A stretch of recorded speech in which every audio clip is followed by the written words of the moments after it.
Boa tarde, pessoal. Hoje vamos falar do relatório gerencial do Orinvest Fundo de Fundos, database julho de 2021.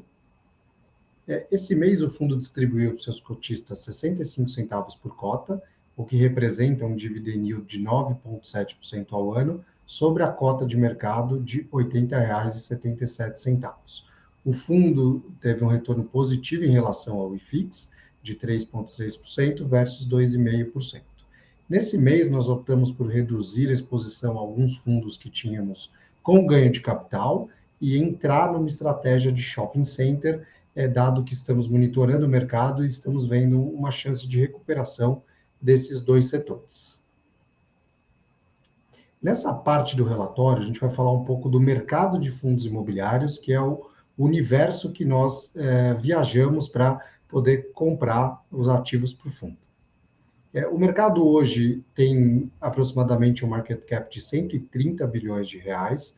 Desse volume, a gente tem 371 fundos listados na Bolsa, só que a gente olha, de fato, aproximadamente 246, que são fundos um pouco mais relevantes, e que possuem mais de 70 cotistas e algum valor patrimonial mínimo. E, além disso, o número de investidores tem crescido ao longo dos anos, e já contamos aí com 1.437.000 investidores no mercado de fundos imobiliários.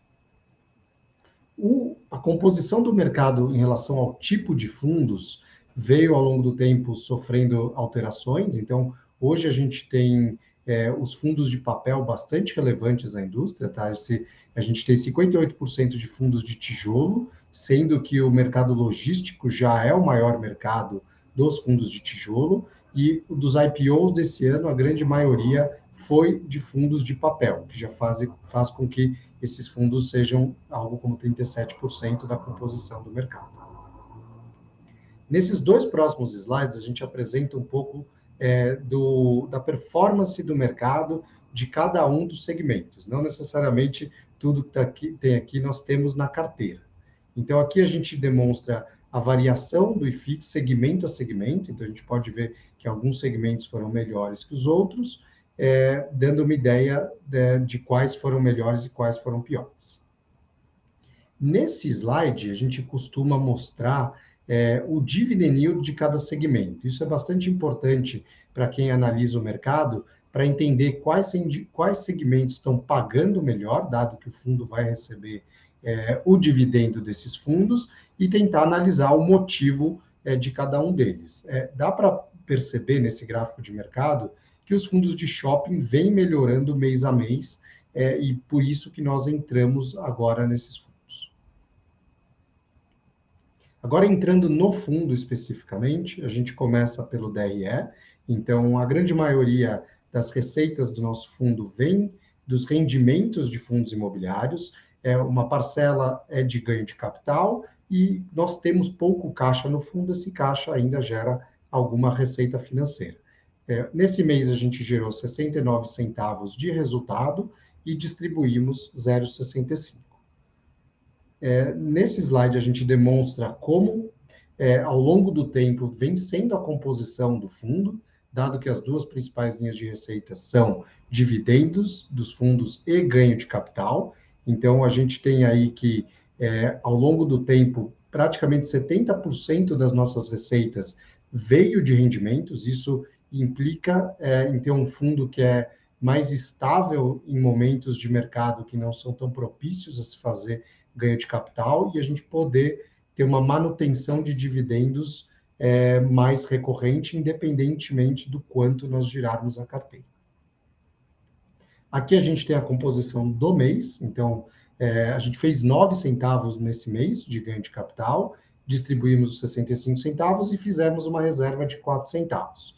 No gráfico de baixo da página, a gente consegue ver que a nossa distribuição ela vem numa toada entre 0,70 e 0,65, sempre preocupado em aumentar a reserva, que hoje nós temos 52 centavos por cota, para períodos em que os fundos possam sofrer nas suas distribuições de dividendo. Falando um pouquinho da evolução do fundo no mercado secundário, a gente vem observando um crescimento mês a mês do nosso volume de cotistas. A liquidez tem melhorado, esse mês de julho foi um mês mais complicado para a classe de ativos, mas mesmo assim a gente já tem aí quase 5 milhões de reais de liquidez média mensal, e o fundo tem sido negociado aí com desconto em relação ao patrimonial de 7%. Abrindo um pouco mais a carteira, as nossas maiores exposições no fundo são fundos de logística e fundos de papel. Logística, muito pelo fundamento aí do mercado logístico, que veio crescendo muito na esteira do e-commerce, a pandemia deu uma reforçada nessa tendência, e os fundos de recebíveis por serem bem interessantes aí na proteção contra a inflação, porque muitos deles têm dívidas indexadas a IPCA e são ótimos geradores de dividendo. O nosso caixa no fundo hoje é da ordem de 2%, aproximadamente 3 milhões de reais, então estamos aí praticamente totalmente alocados. Esse, que é um dos últimos slides do relatório, ele demonstra como nós calculamos a taxa de performance. Então, é importante frisar que a gente usa um conceito de linha d'água, e quando nós recebemos a última taxa de performance, a cota patrimonial do fundo, era de R$ 113,25. Para que a gente possa receber performance, mesmo que provisionada, o que não é o caso, hoje a gente está menos R$ 754 mil de taxa de performance, então a gente ainda precisa atingir os 754 mil para passar a ter direito a receber performance. O caixa realmente só sai do fundo quando a cota patrimonial superar os R$ 113,25. Desse mês é isso, voltamos a apresentar o relatório mês que vem. Dúvidas dá para serem enviadas pelo site do gestor, pelo site do fundo, que está no comecinho do relatório. Obrigado.